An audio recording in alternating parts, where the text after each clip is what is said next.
Hey everyone, it's Bumpy here. Welcome back to the channel. Okay, back today with another video. So we finally had my indicator sale haul in. It took a bit longer than most people's to come because I had two new 4Ks on pre-order with them and they were just going to ship the whole lot at the same time. So it kind of slowed my order down, but that's all right. So it finally came today and we got three of these tiny little packages of film. So we'll jump in and have a little look what we got.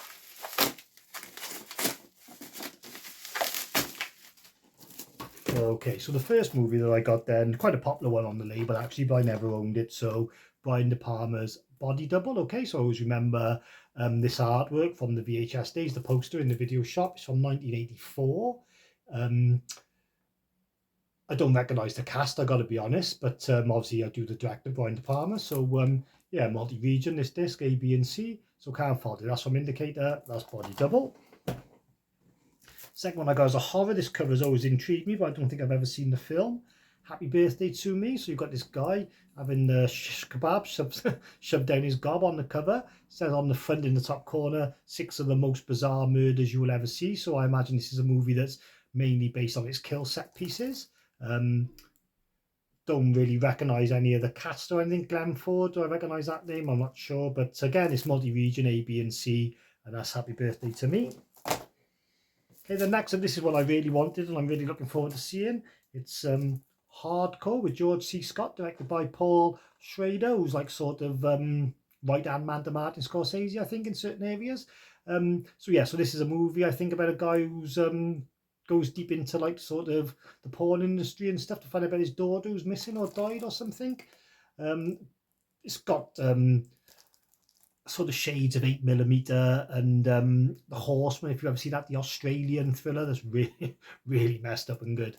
Just have a look at the year 1979. Again, it's region A, B and C. Here's the tagline at the top: forget you ever had a daughter, there are some doors that should never be opened. So yeah, I'm really looking forward to checking this out. My sort of movie, Hardcore.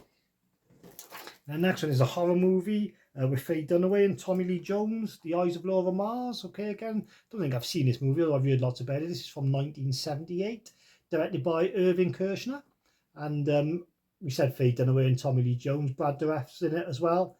The screenplay is by John Carpenter, story by John Carpenter. So yeah, happy days. Didn't realise JC had his fingers in this one, so I'm definitely looking forward to checking this one out. Eyes of Laura Mars. All right, then we're on to package 2.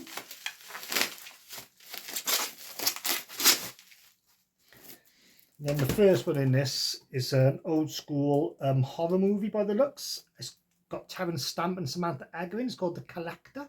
Okay, so it's got a bit like Silence of the Lamb sort of feels with this butterfly, and it did say like some sort of original old school psycho horror. So it's made in 1965. It's got Terence Stamp in, like we said. The only tagline on the back is "You won't dare open your mouth, but you'll be screaming for her to escape." So yeah, I don't really. He looks like some sort of movie where this guy kidnaps this girl. Yeah, so I look forward to watching that one, The Collector. All right, then this one, I haven't reviewed most of these films apart from Body Double. I went in blind on most of them, but I did obviously study them to see which ones I would like the most, because you know you'd be all day buying titles. But this is another one I've never heard of then or seen. It's got Charles Bronson. It's called Breakout. So wicked artwork on this cover, all the helicopters and scantily clad women and whatever else. So yeah, this is from 1975. Again, it's all regions A, B, and C. It just says on the back, sentenced to 28 years in prison for a crime he didn't commit. Only 2 things can get him out: a lot of money and Charles Bronson. So it says like Bronson breaks some guy out of jail to get revenge. Yeah, so awesome, really. And then this one is one that I always remember on the video shop days as well. I got Sam Elliott in and Catherine Ross. The Legacy. I always remember this image with the cat and the hand coming down. I don't really know what the film's about. Again, it's multi-region. It's made in 1978. Charles Gray is in it. Lee Montag. I don't really recognise. Oh, Roger Daltrey. And it's got a title song by Kiki D. All it says on the back is, "It is a birthright of living death." So yeah, don't know much about that. Very mysterious. So look forward to watch it.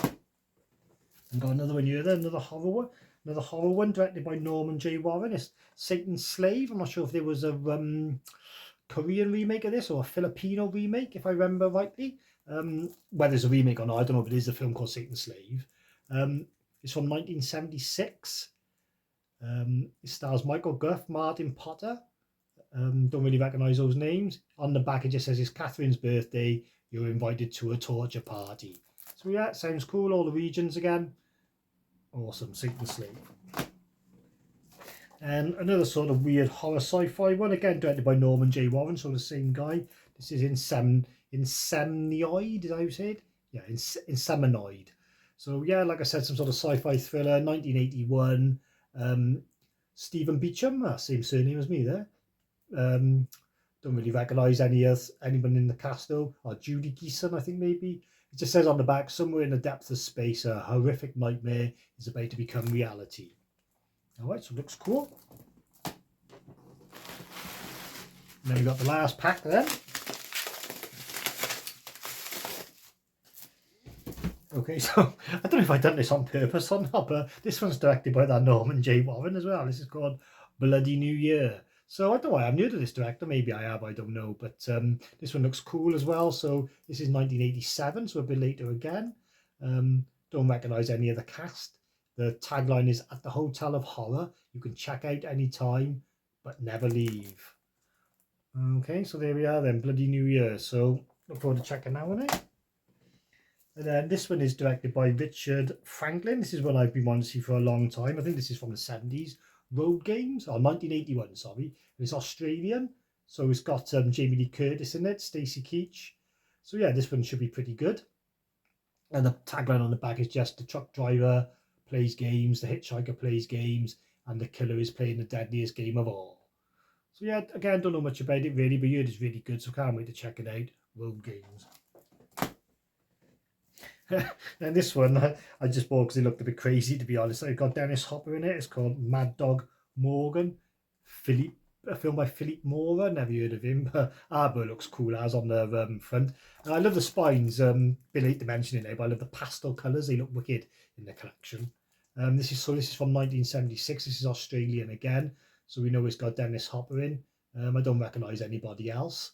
And then on the back it just says beaten, branded, brutalised but never broken. So some sort of revenge thriller, I guess, then maybe. So that's Mad Dog Morgan.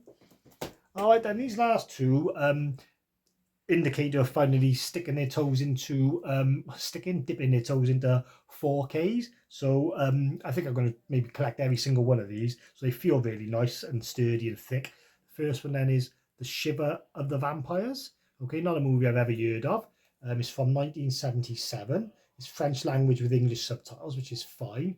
It's directed by Jean Rollin, who I have heard of, but I couldn't really tell you like his filmography or what he's best known for. It's limited edition, so got your numbers on the back there. Alright, then I'm going to do an unboxing video on this a bit later, so you'll be able to check that out on my channel if you want to see it a bit more closely. It's got the booklet and everything in the inside, so that'll be really nice. Like I said, it's Indicator's first delve into 4K. And the other one I got, again, it's by Jean Rollin, I think, but a modern film is Too Often Vampires. I never liked this artwork at first, but then it grew on me a bit. I think it looks really cool now. So again, it's French language with English subtitle. It is by Jean Rollin, but it is 1997, so it's a lot later than that film. Again, it's got the limited edition number on the back, but I'm going to do a double unboxing on these, so you'll be able to see them nice and close up a little bit later on. Alright then, so that's about it then for this video. Thanks for watching, and I'll catch you soon.